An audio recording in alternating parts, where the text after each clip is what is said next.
Hello everyone दोस्तों, कैसे हो आप सब। मैं निधिराज आप सभी का स्वागत करती हूँ आपके अपने चैनल IQ स्टार्टअप में। दोस्तों, जैसा कि आप सबको पता है, हम लोग पढ़ रहे थे क्लास 10th की चैप्टर, जो 3rd चैप्टर है, जिसका नाम क्या है, रिप्रोडक्शन। रिप्रोडक्शन में हम लोगों ने एसेक्सुअल रिप्रोडक्शन देख रहे थे। रिप्रोडक्शन क्या होता है, किस तरीके से ये काम करता है, कहाँ कहाँ इसकी जरूरत होती है, ये सारी चीजें हम लोगों ने पिछले क्लास में देख चुका है। तो आज की क्लास में हम पढ़ने वाले हैं कि एसेक्सुअल रिप्रोडक्शन किस तरीके से होते हैं और कहाँ कहाँ होते हैं, इसके और क्या क्या तरीके हैं, है ना। तो इसमें सबसे पहले हम लोगों ने देखा था कि फ्यूजन की विधि से रिप्रोडक्शन होता है, और उसमें बाइनरी फ्यूजन और मल्टीपल फ्यूजन हम लोगों ने देखा था। बाइनरी फ्यूजन किसके अंदर होता था, अमीबा के अंदर, और मल्टीपल फ्यूजन किसके अंदर होता था, प्लाज्मोडियम के अंदर, है ना। उसी तरीके से फ्रैगमेंटेशन हम लोगों ने देखा था, जो कि स्पाइरोगायरस के अंदर होता था, और रीजेनरेशन हम लोगों ने देखा था, जो कि प्लैनेरिया के अंदर होता था। तो आज की क्लास में हम इसके आगे के जो पॉइंट्स है, यानी कि बर्डिंग और वेजिटेटिव प्रोपेगेशन, हम इसको देखेंगे। तो चलिए चलते हैं आज की वीडियो की ओर। वीडियो शुरू करने से पहले मेरी आप सभी से रिक्वेस्ट है कि यदि आप हमारे चैनल पे नए हैं तो हमारे चैनल को जरूर सब्सक्राइब कर लें तथा साथ ही बेल आइकन को भी दबा लें, ताकि आपको हर वीडियो की नोटिफिकेशन लगातार मिलती रहे। साथ ही आप हमें फेसबुक पेज, इंस्टाग्राम और टेलीग्राम चैनल पे भी फॉलो कर सकते हैं। और हाँ, यदि आपके मन में किसी भी तरह की कोई भी डाउट आती है हमारे समझाने के तरीके को लेकर, या फिर आपको बुक पढ़ते समय किसी भी तरह की कोई भी डाउट आती है, तो आप हमें इंस्टाग्राम या फिर इनबॉक्स में पूछ सकते हैं। वीडियो के इनबॉक्स में आप हमसे क्वेश्चंस पूछ सकते हैं। तो चलिए स्टार्ट करते हैं आज की वीडियो। तो दोस्तों, जैसा कि मैंने आप लोगों को बताया कि हम लोग आज पढ़ने वाले हैं एसेक्सुअल का पार्ट, बर्डिंग, है ना। पिछले क्लासेस में हम लोगों ने समझा था कि फ्यूजन क्या होता है, फ्रेगमेंटेशन और रीजनरेशन किस तरीके से होता है। इन सभी पॉइंट्स को हम लोगों ने पिछले क्लास में देख रखा है। आज की क्लास में मैंने बात की कि बर्डिंग की समझना है। तो बर्डिंग का मतलब क्या होता है। बर्ड का मतलब सबसे पहले निकल रहा है कि बर्ड क्या होता है भाई। तो एक नॉर्मल जो ऑर्गेनिज्म है हमारा, ऑर्गेनिज्म के अंदर कोई नया एक स्ट्रक्चर निकल जाना, जैसे बोलते हैं ना कि चोट लगने के बाद जो टेटन वगैरह निकल जाता है, तो इस तरीके की चीजें जो अगर निकल जाती हैं किसी ऑर्गेनिज्म के अंदर, और अगर वो बाद में थोड़ा बड़ा होके और फिर वो उसी तरह की ऑर्गेनिज्म को अगर वो रिप्रोड्यूस करता है, तो इसको हम रिप्रोडक्शन कहते हैं, है ना, बर्डिंग के थ्रू कहते हैं।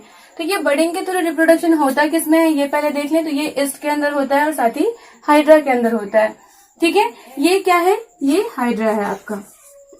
हाइड्रा के अंदर मैंने यहाँ फिगर के थ्रू आपको दिखाने की कोशिश की है। ये एक नॉर्मल हाइड्रा है जो कि मैच्योर हाइड्रा के रूप में देखा जा रहा है, ठीक है।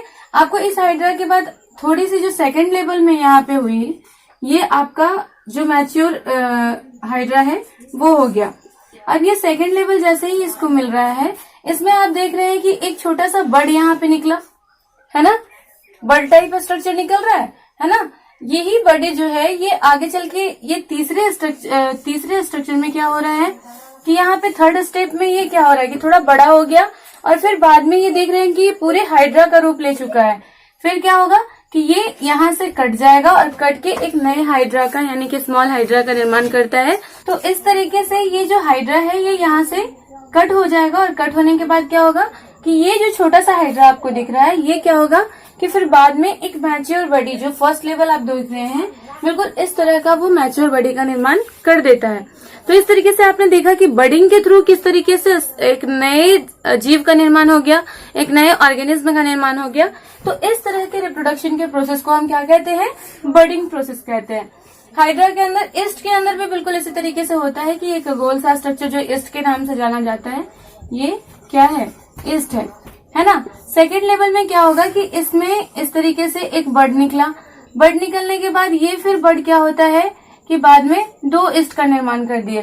तो इस तरीके से ईस्ट के अंदर भी यही प्रोसेस होती है, बर्डिंग की प्रोसेस होती है, और हाइड्रा के अंदर भी सेम यही प्रोसेस होता है। तो आई होप कि आपको बर्डिंग का जो प्रोसेस है वो काफी अच्छे से समझ में आ गया होगा। उसके बात करें अगर हम वेजिटेटिव प्रोपगेशन की, तो वेजिटेटिव नाम से पता चल रहा है क्या कि प्लांट्स के अंदर होगा, है ना। वेजिटेटिव प्रोपगेशन किसके अंदर होगा, प्लांट्स के अंदर। अब देखिए, मैक्सिमम जो एसेक्सुअल रिप्रोडक्शन होते हैं वो किसके अंदर होते हैं, प्लांट्स के अंदर होते हैं, ठीक है। अब इसमें देखिए कि ये कहाँ कहाँ होगा, रूट्स के अंदर हो सकता है, स्टेम के अंदर हो सकता है, या फिर लिव्स के अंदर भी हो सकता है। कैसे होगा ये देखते हैं। आपने कई बार देखा होगा कि ऐसे मेनली तो जो प्लांट के अंदर जो रिप्रोडक्टिव ऑर्गन होते हैं वो सीड्स होते हैं, यानी कि फ्लावर होते हैं। फ्लावर से फ्रूट बनेगा, फ्रूट के अंदर सीड्स होते हैं और वही रिप्रोडक्टिव ऑर्गन जाने जाते हैं। लेकिन उसके अलावा भी कई जगहों से, मतलब कई पार्ट से ये प्लांट जो है वो रिप्रोड्यूस कर जाते हैं। तो कौन कौन से पार्ट से करते हैं? रूट्स के थ्रू भी कर जाते हैं, स्टेम के थ्रू भी कर देते हैं, लीव्स के थ्रू भी। आपने कई बार देखा होगा कि जैसे घास का जो जड़ होता है, अगर उसको हम मतलब उसको निकाल रहे हैं, वहां से साफ कर रहे हैं, और अगर उसकी जड़ें मतलब सॉइल के अंदर रह जाती हैं, तो उन जड़ों से एक नया प्लांट का निर्माण हो जाता है। वहां पे हम बोने नहीं जाते, उन जड़ों से ही एक नए प्लांट का निर्माण हो जाता है। तो रूट्स के थ्रू वो हो गया, है ना। स्टेम की बात करें तो आपने रोजेस तो जरूर लगाए होंगे अपने घर में, है ना। क्या लगाते हैं उसका? क्या उसको उसके प्लांट को जड़ से लगाते हैं, या फिर उसके प्लांट को आप फूलों से लगाते हैं, या उसके सीड्स के थ्रू लगाते हैं? नहीं ना। क्या करते हैं कि हम दूसरे के घर से प्लांट लाते हैं और प्लांट को कलम लाइक स्ट्रक्चर, यानी कि उसका जो नीचे वाला एरिया होता है उसको हम इस तरह के कोन के रूप में काट के, और जैसे बोलते हैं अक्सर कि हम गुलाब का कलम लगाते हैं, तो निचले हिस्से को, उसके स्टेम को निचले हिस्से में इस तरह से काट के, और अगर हम सॉइल के अंदर उसको डालते हैं और उसको जितने भी मिनरल्स की जरूरत है वो अगर देते हैं, तो स्टेम जो है वो ग्रो अप कर जाता है। वहां पे सीड की जरूरत नहीं पड़ी, वहां पे फ्लावर की जरूरत नहीं पड़ी, तो वहां पे क्या हो रहा है? वेजिटेटिव प्रोपगेशन हो रहा है। ठीक है। आलू बोते हुए अगर आपने देखा होगा, या शुगर केन बोते हुए आपने देखा होगा, तो शुगर केन का कोई बीज नहीं डाला जाता, उसका कोई जड़ नहीं लगाते। किस तरह से लगाते हैं? उसकी जो डंठल होती है, यानी कि जिसको हम चूसते हैं, जिसको हम खाते हैं, तो उस एरिया को क्या किया जाता है? देखिए मैं यहाँ पे बना के बताती हूँ आपको। मान लीजिए कि ये शुगर केन का एक डंठल है, तो आपको यहाँ पे कुछ कुछ दूरी पे इस तरह के पोर्स मिलते हैं। उसमें यहाँ पे आपको कुछ इस तरह से लगा हुआ दिखेगा, है ना। अब क्या किया जाता है कि जब इसको लगाना होता है तो यहाँ से बीच से इसको काट दिया गया, 2 भाग में बट गए। अब इसको जाके और सॉइल के अंदर बो दिया गया। फिर क्या होता है कि जब प्लांटेशन होगा तो एक नया पौधा यहाँ से निकल जाएगा, ठीक है, दूसरा नया पौधा यहाँ से निकल जाएगा, और तीसरा नया पौधा यहाँ से निकल गया। यानी कि एक प्लांट से हमारा 3-3 पौधा जो है वो बनके तैयार हो गया, है ना। तो रिप्रोडक्शन ही तो हो रहा है ना। किसके माध्यम से? स्टेम के माध्यम से। ठीक है। लीव्स के माध्यम से भी वेजिटेटिव प्रोपगेशन के थ्रू रिप्रोडक्शन होता है। वो कब होता है? वो होता है ब्रायोफाइलम नामक एक पौधे के अंदर। उनमें क्या होता है कि इस तरह से मान लीजिए कि एक लीफ का स्ट्रक्चर बना है। ये लीफ जब अपने पेड़ से अलग हो जाती है, तो पेड़ से अलग होने के बाद क्या होता है कि जब ये धरती पे गिरती है, जब इसको सॉइल मिलता है, जब इसको वाटर मिलता है, वाटर मॉलिक्यूल मिलता है, तब इसी के अंदर से 2-3 प्लांट्स जो है, नए नए प्लांट्स जन्म लेने स्टार्ट हो जाते हैं। आपके बुक में भी दिया गया है, तो आप वहां से भी इसको देख सकते हैं कि किस तरीके से ग्रो अप करता है। तो देखिए, एक पत्ती टूट के गिरी और 3 नए प्लांट्स बन गए ब्रायोफाइलम के। तो इस तरीके से लीव्स के अंदर भी क्या हो रहा है? वेजिटेटिव प्रोपगेशन हो रहा है। यानी कि पौधे की किसी भी पार्ट से अगर किसी नए प्लांट का निर्माण हो रहा है, तो इस तरह के जनरेशन को, रिप्रोडक्शन को हम क्या कहेंगे? वेजिटेटिव प्रोपगेशन कहते हैं। इसमें मेथड्स कुछ बताए गए हैं, जैसे लेयरिंग है, ग्राफ्टिंग है। जैसे यहाँ पे हमने क्या किया, ये लेयरिंग की काम है ना। ग्राफ्टिंग में क्या, जैसे मैंने गुलाब के पेड़ के अंदर बताया, ये क्या हो रहा है, ये ग्राफ्टिंग के थ्रू लगा रहे हैं। तो अभी मैंने बताया शुगर केन के थ्रू कैसे, शुगर केन में किस तरह से होता है, रोज के अंदर स्वीट पोटैटो और पोटैटोज लगाते हुए अगर आपने देखा होगा, तो उसमें क्या करते हैं कि उसकी जो आंख होती है, जिसको नोड बोलते हैं हम, तो वो नोड को हम कट करके और उसके साथ कुछ उसका जो स्टोर्ड फूड मटेरियल है उसके साथ हम उसको बो देते हैं, और वो एक नए प्लांट का जनरेशन कर लेता है।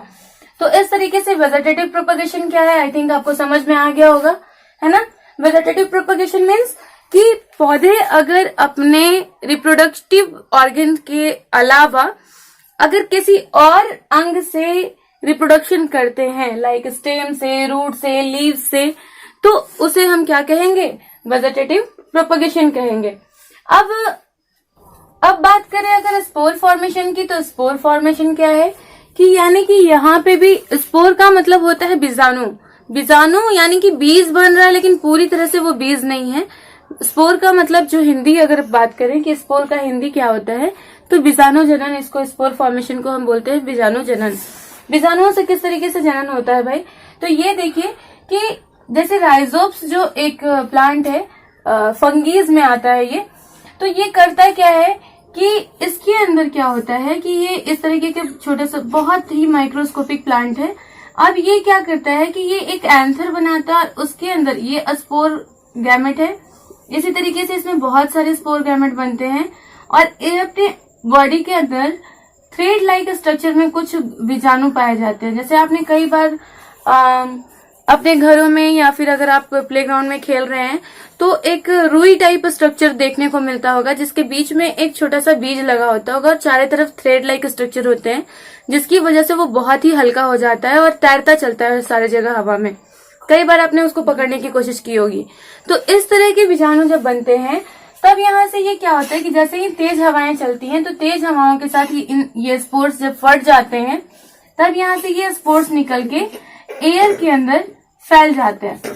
ठीक है, अब एयर के अंदर जब फैल गए तब क्या होता है कि ये कहीं कहीं जाके अलग अलग जगह पे जाके और ये अपने स्पोर्स का, उन्हीं स्पोर्स के द्वारा, इन स्पोर्स के द्वारा ही एक न्यू प्लांट का निर्माण कर देते हैं, एक न्यू फंगस का निर्माण कर देते हैं।